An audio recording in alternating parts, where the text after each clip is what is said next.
Thank you for coming. This is our statement titled, What Next After Ruto's Contempt Budget.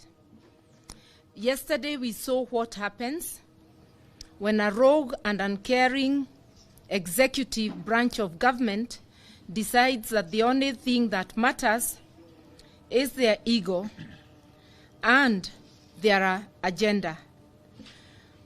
We have learned the hard way that this illegitimate regime can ignore the people, their feelings, their fears, their circumstances, their hopes and aspirations, and force its agenda on the people.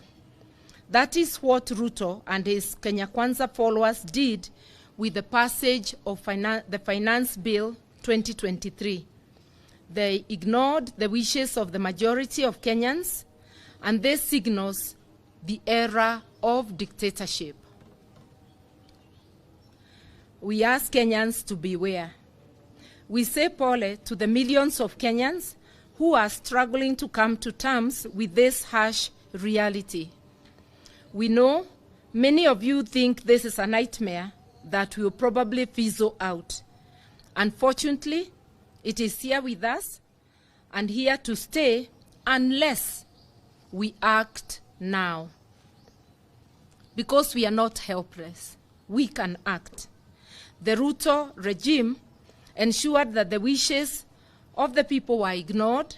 Instead, they retained punitive taxes on fuel, on housing, on turnover, on salaries, among others.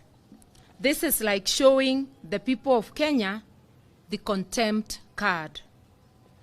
The people can lament, plead, pray, and even picket to be listened to and still be ignored. This has never been seen in our country before. In the run-up to the voting on the finance bill, various polls showed that more than 90% of Kenyans rejected the finance bill. This kind of dictatorship is new. This budget is selfishly tailored to ensure Ruto and his cronies are living large and they eat well where a majority are suffering. They are getting subsidies to import cooking oil, maize, sugar, rice, among others, as we saw in the media expose recently, and this is all at the expense of vulnerable Kenyans. In this finance bill, the regime's corruption is properly budgeted for.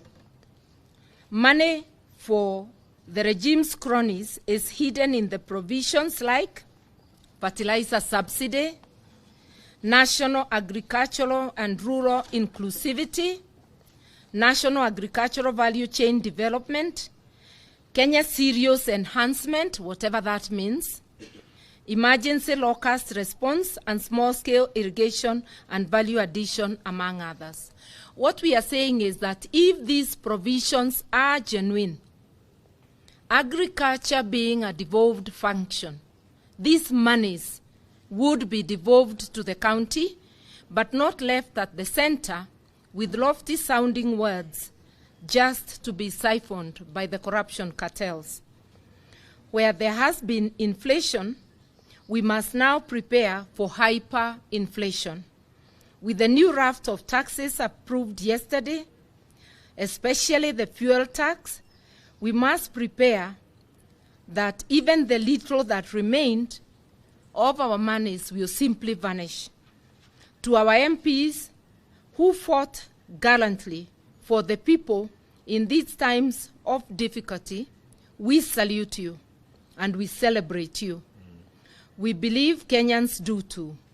We celebrate the fact that whereas the regime had said not even a comma would be removed from the bill, our MPs, while pushing for the millions of Kenyans, were able to force the regime to accept not one, not two, but several amendments. Sadly, those amendments did not include the dreaded double taxation double rise in taxation of fuel, which is going to have a ripple effect on the cost of living. The amendments managed by our gallant MPs were not enough to guarantee the kind of life Kenyans desire. To the MPs who knowingly supported a bill overwhelmingly rejected by Kenyans, we say to you that the jury is out. Your day of reckoning will come. The writing is on the wall for this regime, and as the Bible tells us, and if I were to quote a certain member of this illegitimate regime, it is as the Bible says, mene mene tekel. We have decided to invite Kenyans to a consultation at the Kamukunji grounds next Tuesday, the 27th of June at 10 a.m., where the next course of action will be decided.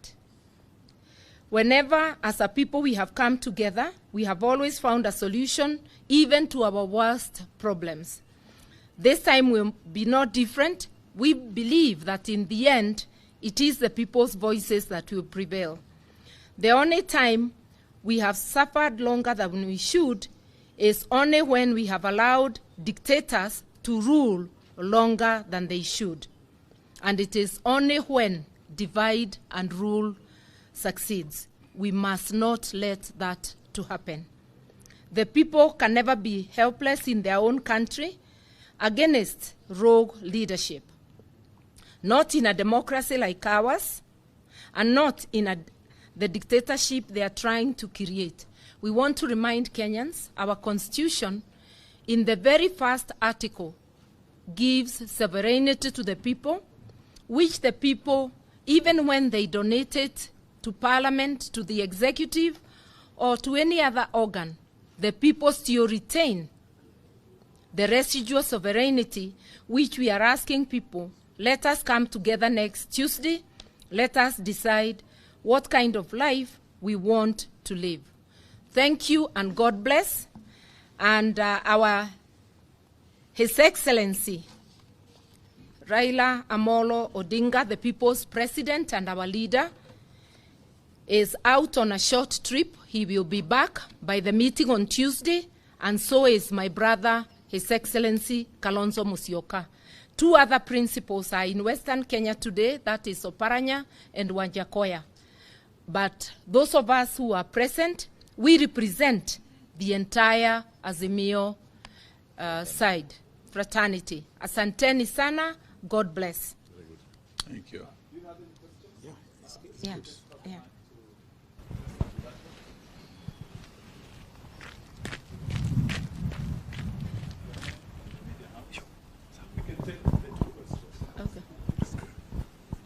My name is Joel Chacha from K24 TV. Interior Sieza Kindiki Kithure on Sunday warned that even as Azimio opposes this particular Finance Bill 2023, there should not be an option of going to the streets, as he will not allow that. Perhaps your rejoinder on that. I think we just need to say that the Constitution is where our rights are entrenched. Our rights are not given by people sitting with donated power in public offices. The rights are God-given and entrenched in the Constitution. We seek no advice from anyone. Azimio is capable of taking its own decisions by looking at our laws and at the circumstances. That's what we would like to advise those who think they have become demigods. All right. My name is Emmanuel Tor from KTN News. Just a quick question. You put up a very spirited fight yesterday in Parliament, Honorable Piendai, but you could barely manage 90 members to oppose the bill. Yet in the PG that we had here last time, you had 130 members in your corner. Are you concerned, and what action are you going to take for some members who actually voted during the physical vote for that bill? Thank you. I think this is, I will save the minority leader from having to answer that and say this. As and he should be properly referred to as the majority leader. I think as we take stock of the next steps, each party and the coalition as a whole will seek to put their house in order. This bill is not about which side of the divide we come from. It's actually a question for each MP to ask themselves, were you elected by the executive or by the people? Whom do you represent in Parliament? That is something they will have to reckon with the electorate, even as the parties sit within Azimio to ask themselves what course of action, when we get to know the reason for each individual's absence. Thank you. Last question. My name is Justice Ocheng from Daily Nation. Actually, my question borders on what my colleague has asked. I just want to know, we've seen the Orange Democratic Party is the only party that has written show cause letters to its members who did not participate in the voting during the second reading. Azimio consists of nearly 26 other parties. What is the position of these other parties? I think you also know that the process only concluded last night. So give the parties time to decide what they want to do to move forward. Also give our parliamentary group time, because it will begin from the parliamentary group, then to the individual parties. Let us not preempt. Okay, mimi naitwa Majimaji kutoka Geto Radio. Niko sure Kenyans wanataka hii financial bill ikuwe reversed. Is there a way